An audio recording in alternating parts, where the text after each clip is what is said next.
नमस्कार विद्यार्थी मित्रांनो, आज आपण इयत्ता 10वी science and technology part first म्हणजेच विज्ञान आणि तंत्रज्ञान भाग 1चा कृतीपत्रिकेचा आराखडा या व्हिडिओमध्ये अभ्यासणार आहोत. तर SSC बोर्ड एक्झाम देणाऱ्या प्रत्येक विद्यार्थ्याने हा व्हिडिओ शेवटपर्यंत पहा, म्हणजे विज्ञान आणि तंत्रज्ञान भाग 1च्या कृतीपत्रिकेविषयी कोणतीही शंका तुमच्या मनामध्ये राहणार नाही. चला तर मग पाहूया. प्रश्न पहिला. तर विज्ञान आणि तंत्रज्ञान भाग 1 हा पेपर SSC बोर्डासाठी 40 गुणांसाठी असतो. तुम्हाला कृतीपत्रिका देत असताना मात्र 60 गुणांची दिलेली असते. त्या 60 पैकी 40 गुणांचा पेपर आपल्याला सोडवायचा आहे. या कृतीपत्रिकेमध्ये एकूण 4 प्रश्नांचा समावेश असतो. त्यामध्ये question first A 5 multiple choice questions carrying 1 mark each. Total marks are 5. म्हणजेच प्रश्न पहिला अ मध्ये प्रत्येकी 1 गुणाचे 5 बहुपर्यायी प्रश्न असतात आणि एकूण गुण 5 असतात. आता हे बहुपर्यायी प्रश्न तुमच्या पाठ्यपुस्तकावर आधारित असतात. त्यासाठी पाठ्यपुस्तकाचं सूक्ष्म वाचन करणे अत्यंत आवश्यक आहे. त्या ठिकाणी 4 पर्याय दिलेले असले तरी अभ्यास पूर्ण असल्याशिवाय आपल्याला उत्तर लिहिता येत नाही. त्यामुळे विद्यार्थी मित्रांनो, पाठ्यपुस्तकाचे सूक्ष्म वाचन करा, म्हणजे प्रश्न पहिला तुम्हाला निश्चितपणे व्यवस्थित सोडवता येतो. प्रश्न पहिला ब प्रत्येकी 1 गुणाचे 5 प्रश्न, म्हणजेच क्वेश्चन फर्स्ट बी 5 क्वेश्चन्स कॅरिंग 1 मार्क ईच. आता या 5 क्वेश्चन्समध्ये कोणकोणत्या प्रकारच्या प्रश्नांचा समावेश केलेला असतो. फिल इन द ब्लँक्स म्हणजेच रिकाम्या जागा भरा हा प्रश्न प्रकार 99% वगळण्यात आलेला असतो. याचं कारण प्रश्न पहिला ए मध्ये 5 मल्टिपल चॉईस क्वेश्चन्स तुम्हाला दिलेले आहेत. त्यामुळे प्रश्न पहिला बी मध्ये रिकामी जागा शक्यतो दिली जात नाही. याचा अर्थ तुमच्या पाठ्यपुस्तकामध्ये असणाऱ्या ज्या रिकाम्या जागा आहेत, मग त्या स्वाध्यायामध्ये असतील किंवा पुस्तकाचं सूक्ष्म वाचन केल्यानंतर तुम्हाला काही रिकामी जागा विचारण्यासारखे प्रश्न आढळतील, ते प्रश्न परीक्षेला येणारच नाहीत का? तर ते प्रश्न परीक्षेला येणार, पण रिकामी जागा भरा किंवा फिल इन द ब्लँक्स असा प्रश्न तो येणार नाही. तर तोच प्रश्न नावे लिहा किंवा एका शब्दात उत्तर लिहा, एका वाक्यात उत्तर लिहा असा रूपांतरित केलेला असेल. आता प्रश्न पहिला बी मध्ये म्हणजेच क्वेश्चन फर्स्ट बी मध्ये कोणकोणत्या प्रश्नांचा समावेश असेल पहा. ऑड मॅन आउट म्हणजेच वेगळा घटक ओळखा. तुम्हाला 4 शब्द दिलेले असतील आणि त्यामधील एक शब्द वेगळ्या गुणधर्माचा किंवा त्याचं कारण काही वेगळं असेल असा दिलेला असतो. कधीकधी त्याचं रिझन आपल्याला विचारलं जातं, म्हणजे कारण विचारलं जातं, तो का वेगळा आहे. जेव्हा विचारलेले असेल तेव्हा मात्र त्याचं कारण आपल्याला लिहिणं आवश्यक आहे. विचारलेले नसेल तर कारण लिहिण्याची गरज नाही. फक्त वेगळा घटक ओळखायचा आणि तो त्या ठिकाणी लिहायचा. त्यानंतर को रिलेशन म्हणजे सहसंबंध ओळखा. मॅच द कॉलम म्हणजे जोड्या जुळवा. ट्रू ऑर फॉल्स चुकी बरोबर ते लिहा. नेम द फॉलोइंग नावे लिहा. केमिकल फॉर्म्युले रेणुसूत्र लिहा किंवा फक्त फॉर्म्युलेसुद्धा विचारले जाऊ शकतात. इलेक्ट्रॉनिक कॉन्फिगरेशन म्हणजेच इलेक्ट्रॉन स्वरूपण लिहा. अशा प्रकारचे प्रश्न तुम्हाला परीक्षेला प्रश्न पहिला बी मध्ये विचारले जातात. आता एकूण हा प्रश्न आहे 5 गुणांचा. मग हे प्रश्न किती गुणांसाठी असतील? तर एकेका गुणांचा एक प्रश्न किंवा फार फार तर जोड्या जुळवा हा प्रश्न म्हणजेच मॅच द कॉलम हा प्रश्न 2 गुणांसाठी असतो. एका गुणासाठी सुद्धा येऊ शकतो आणि या सर्व प्रकारचे प्रश्न तुम्हाला परीक्षेत येणार नाहीत, तर यापैकी 5 गुणांचे प्रश्न म्हणजे काही प्रश्नांचा समावेश प्रश्न पहिला बीमध्ये केलेला असतो. आता प्रश्न पहिला ए म्हणजेच मल्टिपल चॉईस क्वेश्चन्स लिहिताना काळजी काय घ्यायची पहा. तुमच्या उत्तरपत्रिकेमध्ये प्रश्न क्रमांक लिहिण्यासाठी बॉक्स दिलेला असतो. त्यामध्ये प्रश्न क्रमांक टाकायचा. उदाहरणार्थ प्रश्न क्रमांक 1. त्याच्या खालच्या ओळीला समासामध्ये ए असा लिहून ठेवायचा. आता या ठिकाणी एकूण 5 प्रश्न आहेत. त्यातला उपप्रश्न 1. आता उपप्रश्न 1चं उत्तर समजा तुमचं आहे पर्याय क, तर त्या ठिकाणी तुम्ही फक्त क लिहिलं की तुमचं काम झालेलं आहे. क हा पर्याय काय आहे ते समोर लिहिण्याची गरज नाही. म्हणजे पहा, प्रश्न पहिला त्यामधील उपप्रश्न ए आणि त्यामधील उपप्रश्न 1चं उत्तर काय आहे क. पेपर अगदी सुटसुटीत लिहा. हे लिहून झाल्यानंतर एक ओळ सोडा, त्याच्या खालच्या ओळीला दुसरा आकडा टाका आणि मग त्याचं काय असेल ते उत्तर अ ब क ड किंवा A B C D J पर्याय तुम्हाला प्रश्नपत्रिकेमध्ये दिलेले असतात किंवा कृतीपत्रिकेमध्ये दिलेले असतात त्याला नावं काय दिलेली आहेत पाहून घ्या. अ ब क ड दिलेली आहेत की ए बी सी डी दिलेलं आहे किंवा अजून काही वेगळं दिलेलं आहे. तो उत्तराचा क्रमांक किंवा ते उत्तराचं वर्णाक्षर तुम्ही त्या प्रश्नपत्रिकेमध्ये कृतीपत्रिकेमध्ये तुमच्या दिलेल्या उत्तरपत्रिकेत लिहायचं आहे. पूर्ण उत्तर लिहिण्याची आवश्यकता नाही.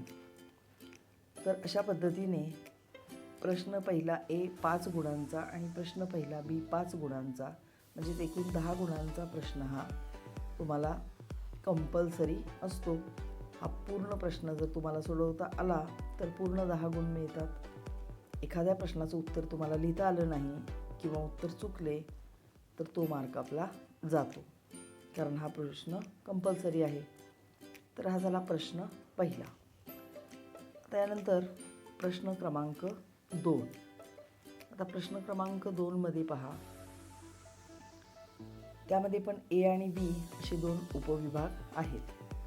आता क्वेश्चन 2A मध्ये अटेम्प्ट एनी 2 अशी सूचना त्या ठिकाणी दिलेली असते आणि एका प्रश्नाला 2 गुण असतात. असे एकूण 4 गुण आपल्याला मिळतात. आता यामध्ये काय विचारलं जातं, क्वेश्चन 2A मध्ये 3 सायंटिफिक रिझन्स तुम्हाला दिलेले असतात. प्रत्येकाला 2 मार्क असतात आणि त्यापैकी 2 रिझन्स तुम्हाला काय करायचे आहेत, लिहायचे आहेत. आता हे 3 प्रश्न कसे दिले जातात, तर minimum 1 question from chemistry and 1 from physics. म्हणजे एक प्रश्न रसायनशास्त्रावर आधारित असतो आणि एक प्रश्न भौतिकशास्त्रावर आधारित असतो. मग तो तिसरा जो प्रश्न आहे तो ॲक्टिव्हिटी शीट तयार करणाऱ्याच्या मनावरती अवलंबून आहे. त्याला केमिस्ट्री आवडत असेल, केमिस्ट्रीचा टाकावा वाटला तर तो केमिस्ट्रीचा टाकेल, फिजिक्स आवडत असेल तर फिजिक्सचा टाकेल. पण प्रत्येकी एक प्रश्न मात्र केमिस्ट्री आणि फिजिक्समधून विचारला जाऊ शकतो. तिसरा प्रश्न या दोन्हीपैकी कोणत्याही एका विभागावर असतो.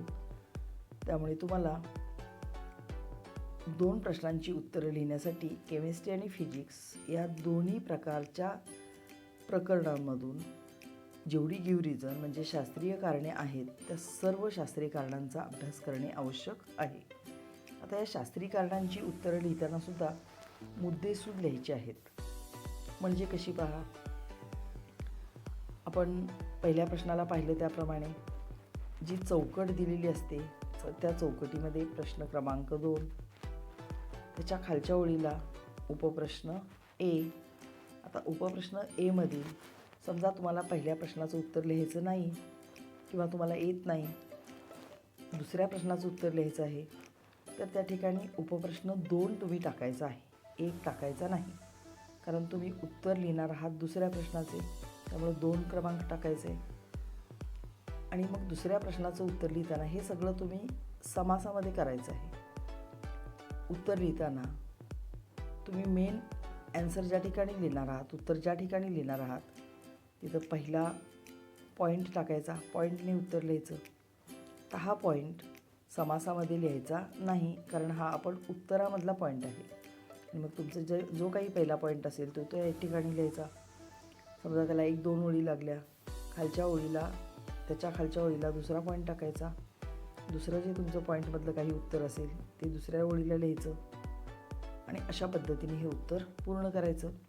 म्हणजे तुमची कृतीपत्रिका तपासणाऱ्या शिक्षकाला ते मुद्दे व्यवस्थित समजतात आणि दोन्ही पॉईंटचे गुण तुम्हाला पूर्ण गुण मिळतात. आता समजा उत्तरामध्ये 3 पॉईंट असतील तर 3 पॉईंट लिहा. या पद्धतीने प्रश्न दुसरा ए तुम्ही व्यवस्थित सोडवायचा आहे. जर आपल्याला पूर्ण गुण अपेक्षित असतील तर मुद्देसूद उत्तरांची फार गरज असते. आता प्रश्न दुसरा बी. तर प्रश्न दुसरा बी म्हणजेच क्वेश्चन सेकंड बी हा 6 गुणांचा प्रश्न आहे. अटेम्प्ट एनी 3 म्हणजे प्रत्येकी एका प्रश्नाला 2 गुण, याप्रमाणे एकूण गुण किती आहेत तर 6 आहेत. आता इथं 5 क्वेश्चन्स कॅरिंग 2 मार्क इच म्हणजे 5 प्रश्न दिलेले असतात, प्रत्येक प्रश्नाला 2 गुण. त्यापैकी आपल्याला सोडवायचे किती आहेत तर 3 प्रश्न सोडवायचे आहेत आणि म्हणजे 3 प्रश्नांचे 6 गुण आपल्याला मिळणार आहेत.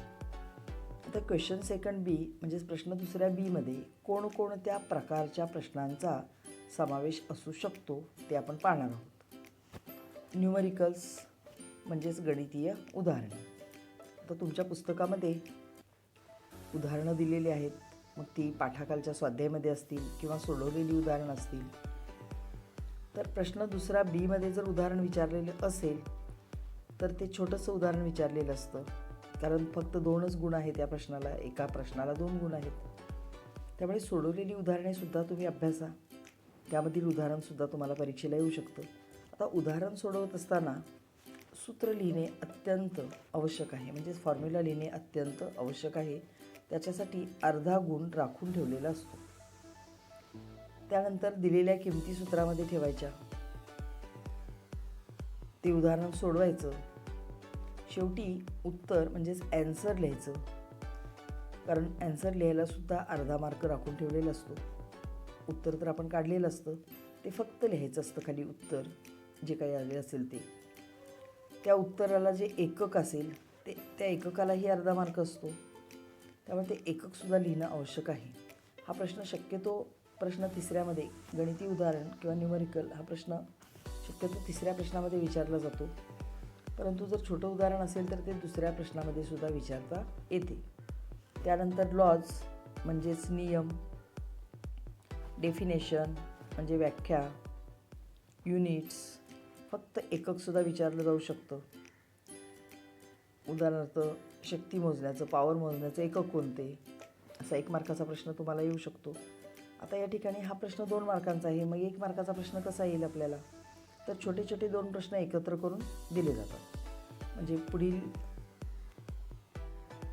नियम लिहा, 2 नियम दिले जातात. आता उदाहरणार्थ केपलरचा पहिला आणि दुसरा नियम लिहा, 1 नियम 1 मार्काला, असे 2 नियम एकत्र विचारले जाऊ शकतात.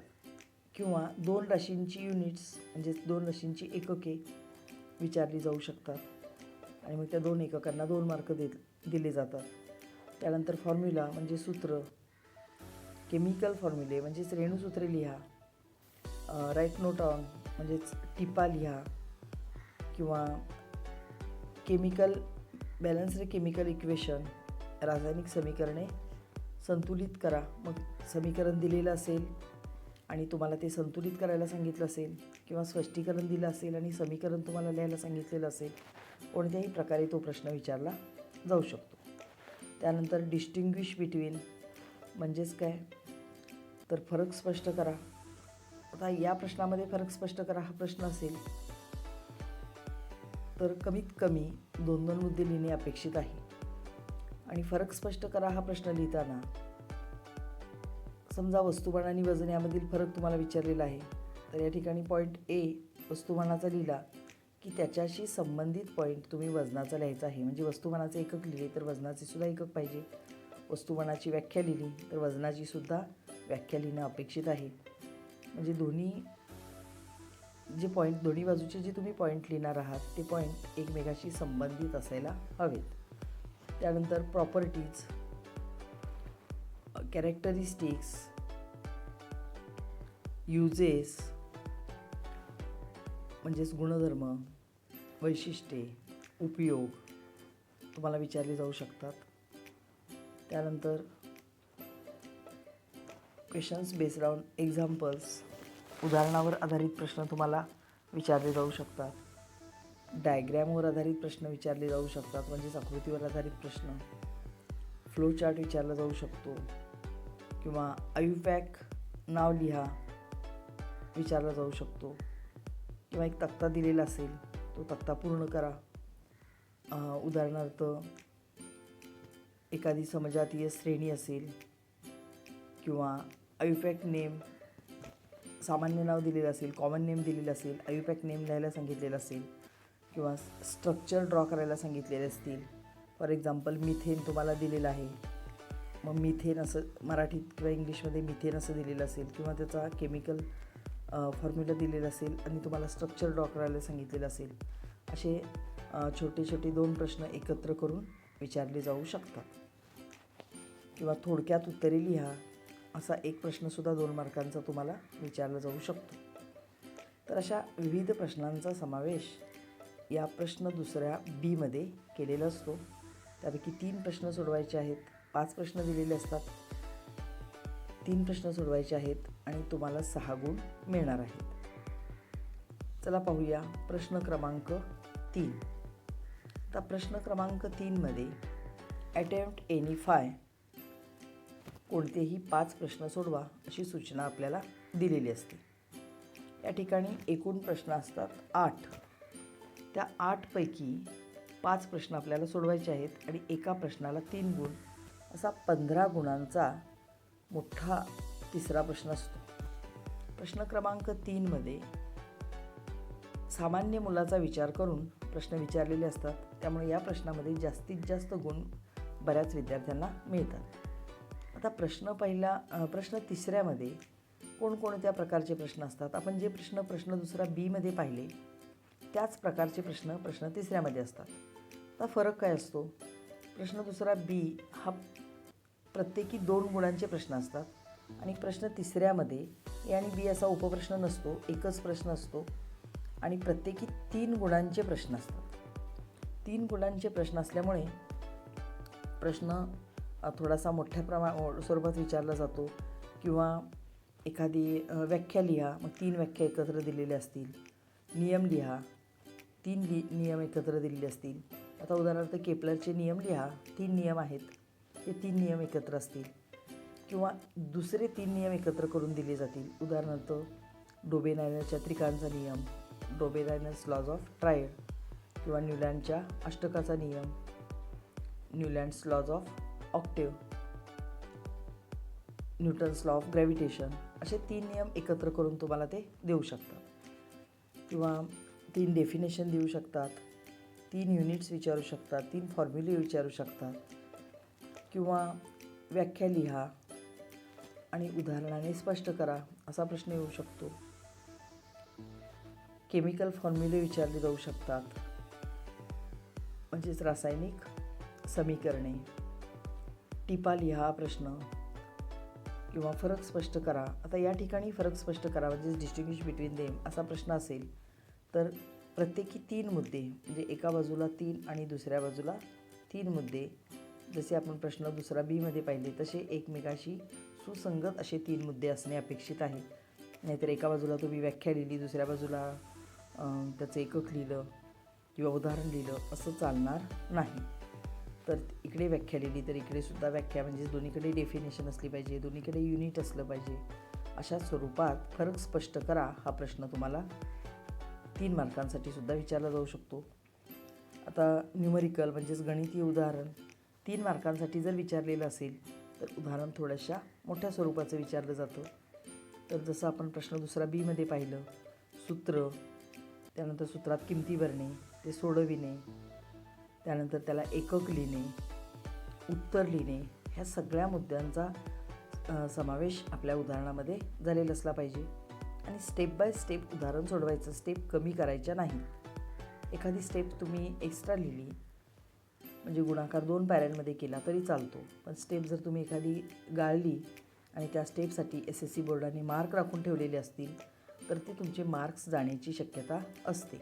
म्हणजे आपण पूर्ण उदाहरण सोडवूनसुद्धा आपला अर्धा मार्क वगैरे जाऊ शकतो, किंवा पूर्ण उदाहरण तुम्ही सोडवलं आणि उत्तर लिहिलं नाही आणि बोर्डाने उत्तरासाठी अर्धा किंवा 1 मार्क राखून ठेवलेला असेल तर तो मार्क आपला जातो. यासाठी स्टेप बाय स्टेप उदाहरण सोडवा आणि उत्तर लिहायला विसरायचं नाही. आता जर व्याख्या लिहा हा प्रश्न असेल तर व्याख्या लिहून आपल्याला जर त्याचं उदाहरण माहीत असेल तर एखादं उदाहरण द्या, म्हणजे परीक्षकावर आपलं इम्प्रेशन पडतं.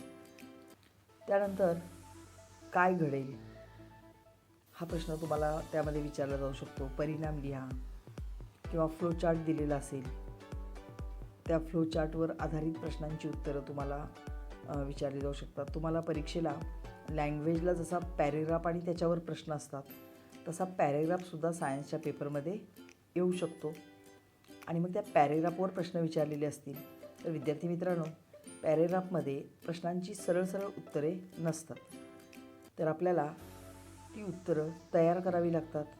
अर्थात त्या पॅरेग्राफचा उत्तरे तयार करण्यासाठी आपल्याला उपयोग मात्र नक्की होतो. त्यासाठी तुम्ही पाठ्यपुस्तक सुरुवातीलाच मी सांगितलं होतं, मल्टिपल चॉईस क्वेश्चन म्हणजे बहुपर्यायी प्रश्न आपल्याला सोडवण्यासाठी पुस्तकाचं सूक्ष्म वाचन आवश्यक आहे.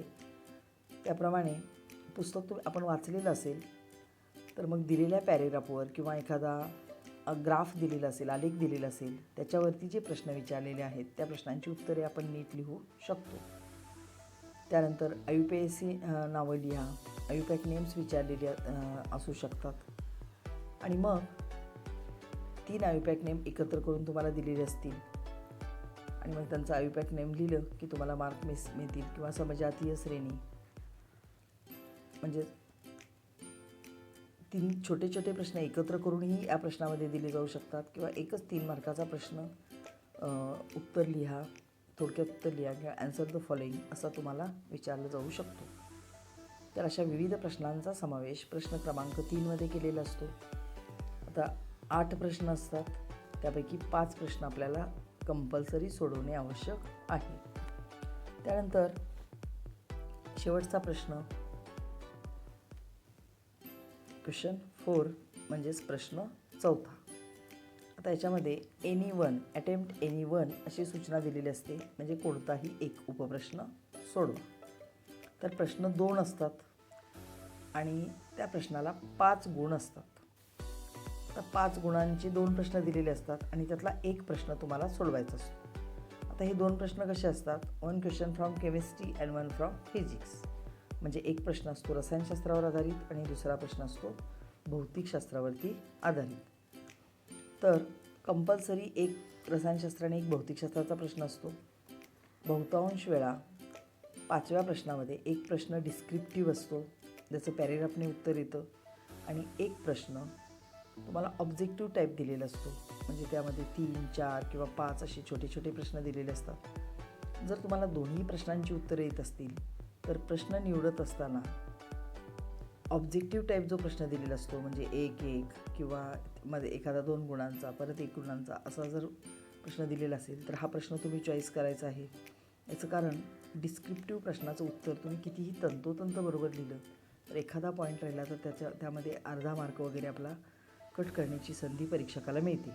पण ऑब्जेक्टिव्ह टाईप प्रश्न असेल तर पूर्ण गुण त्यांना पूर्ण उत्तर लिहिल्यानंतर पूर्ण गुण द्यावे लागतात.